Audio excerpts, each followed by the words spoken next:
say hello there in the second part of this video. I'm really sorry about that. Here is my pretty much finished Autobot Matrix of Leadership. Wish I were inside so I could show you the smaller version. Oh, look, you can see iWork in the background. Remember iWork? It was good. Just didn't like that little toolbar thing. Here it is working. Oh, very good.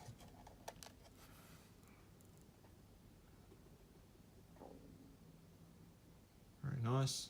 And the second part of the video is me explaining some of the things about it and how it's put together and what it's made of and all the rest of it. Enjoy. Okay, here's the insides of the Matrix. So, a piece of acrylic mounted inside the 3D printed crystal. This is transparent blue filament. This was done in grey PLA+, two neodymium rare earth magnets, hacked up servo lead. This is one servo lead cut in half, one cut end soldered there, one cut end soldered there, some hot glue to support everything, which is pretty sturdy. Down here, this was the battery compartment, but this is printed at 150%, so it's a little bit bigger. This is the LiPo from Hobby King. This is an Adafruit Trinket 5V version. This is a switch from my very good friend Lee, and it just fit perfectly in the little cutout that the person had there originally for the switch. These are the two mating magnets. Now the idea is that this was meant to just be glued together with a pressure fit, but that also means that it's quite tight with the magnets, cables, etc. At the moment I've still got to jiggery around with the cable routing, so this servo lead really has to tuck in down here. With a bit of jiggery pokery, that's fine. This is actually the battery cover that is meant to slide in. That is printed, but lost somewhere in the shed. So I may have to print it again and paint it again. So then this is just my fantastic soldering. Little Arduino code, which is borrowed from Bob from I Like to Make Stuff, and I just borrowed his code, and Matt and Lee helped to get it working. This is a shameless rip-off of what he did, except his is probably put together better than mine, but mine works, so I'm happy with that. So the switch actuates like that. NeoPixel illuminates and swirls around and whatnot, makes a nice blue glow. This is printed with triple wall, but only 5% infill.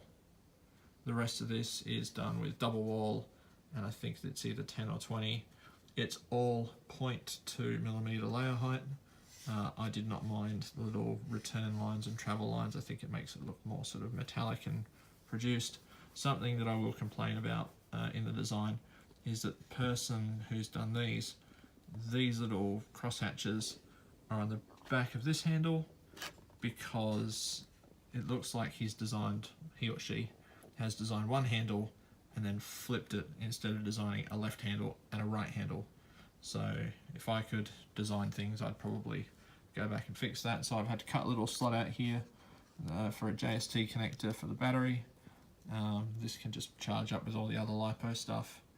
I don't know how to go when I'm trying to flick the switch in the wrong bit.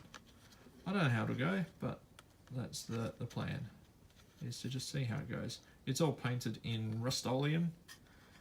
This is whatever their gloss orange is. Many coats of their 2 times paint primer, and then 3 or 4 coats of clear on top of that, but you can see I've still had to do some fine sanding and filing on bits that you can't see to get a bit of fit around here, because it is quite tight. And I was agonising about where to put the handles. Was I going to put them on the back or the front? I decided since more circuitry was in the back, I'd want more weight at the back, because the chances are I would lay it down on its back because it's got a flat bottom. Don't we wish we all had that? And really that's the only circuitry, and they're connected by one hacked up servo lead. So I'm very proud of that. I really like it. Unfortunately my dremeling isn't too good, but I got to the stage, like I do with all projects, where I was just really patient. I just wanted it done. So it is pretty much done, apart from my little nubbin It's called a nubbin in the 3D print, I don't know why, with my amazingly fortuitous dropping of the glued piece to go in. It goes in on that piece. That side, I think. There's a hole somewhere. Is there a hole there? There's the hole. There's its nubbin hole. So the nubbin goes in its nubbin hole, and then maybe some weathering, maybe some dry brushing or something on here. Or maybe I'll just be happy with it the way it is and put it on display as a really cool thing. Thanks for watching.